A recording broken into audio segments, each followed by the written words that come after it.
사법부 스스로가 지켜야 한다면 지금 당장 대통령의 5개 재판을 재개하는 것이 대한민국의 법치주의를 지키고 대한민국을 지키는 일이 될 것입니다. 이재명 대통령이 궁지에 몰리자 오밤중에 SNS 메시지를 올렸습니다. 한미연합훈련 축소가 한반도 평화를 위한 큰 결정이라고 합니다. 보기에도 안쓰러운 현실 부정이고 역대급 정신승리입니다. 이번 사태 원인이 무엇인지 이미 세계는 다 알고 있습니다. 이란전 노땡스와 대미투자 지연이 진짜 원인 아닙니까? 트럼프 대통령은 한국 대통령이 미국을 돕지 않는데 우리가 왜 한국을 도와야 하냐? 이렇게 노골적으로 비난했습니다. 훈련 축소에 대해 우리 정부와 사전 협의는커녕 통보도 없었습니다. 트럼프 대통령이 한국을 한 대 때리고 싶은 것 같다는 미국 정치 전문 매체의 분석까지 나왔습니다. 그런데도 이재명 대통령은 한술 더 뜨고 있습니다. 한반도 안보는 대한민국이 책임져야 한다고 합니다. 전작권 환수하고 주한미군 철수로 가겠다는 소리입니다. 이대로 가면 설령 미북 정상회담이 열린다 해도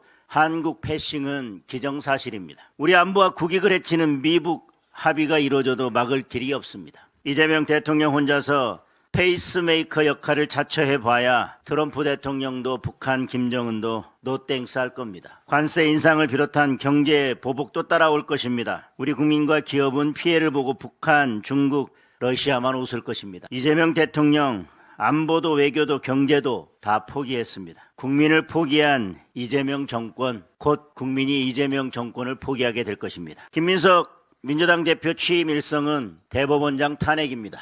이재명 대통령이 온갖 무리수를 둬가면서 김민석 당대표 만들기에 올인했던 이유를 분명하게 보여주고 있습니다. 이러려고 그렇게 김민석 당대표 만들기에 올인했던 것입니다. 관례라고 합니다. 잘못된 관례는 없애야 합니다. 헌법에서 대법원장에게 대법관 제청권을 둔 이유는 사법부 독립을 위한 것입니다. 그런데 대법관 제청을 하면서 대통령실과 미리 협의해서 대통령 입맛에 맞는 사람으로 미리 조율하고 제청하라고 하면 그게 제청입니까? 그게 사법부 독립을 위한 대법원장의 권한이 되겠습니까? 사법부 독립을 위해서 대법관 제청만큼은 대법원장의 고유한 권한으로 남겨둬야 합니다. 이렇게 조희대 대법원장 탄핵을 운운하는 것은 결국 온갖 무리수를 둬가면서 대법관 임명 22명 할 수 있도록 대법관 수 늘렸는데 결국 대통령 입맛에 맞는 대법관 임명 안 해줬기 때문입니다. 대법원장 탄핵을 거론한다면 저는 이것이 결국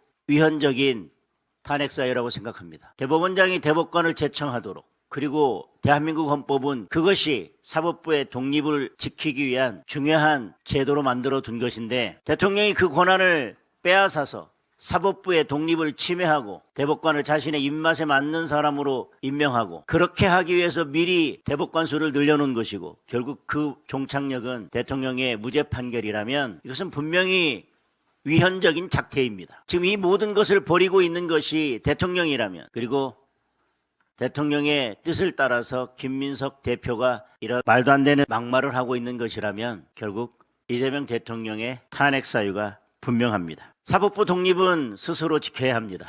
누차 강조해 오고 있는 것입니다. 대법원장이 대법관 제청을 함에 있어서 대통령실과 사전 조율을 하지 않았다면 그것이 바로 사법부의 독립을 지키는 제대로 된 모습입니다. 이제야 오히려 국민들은 대법원이 스스로 사법부를, 그리고 사법부의 독립을 지키기 위해 나섰다고 생각하실 것입니다.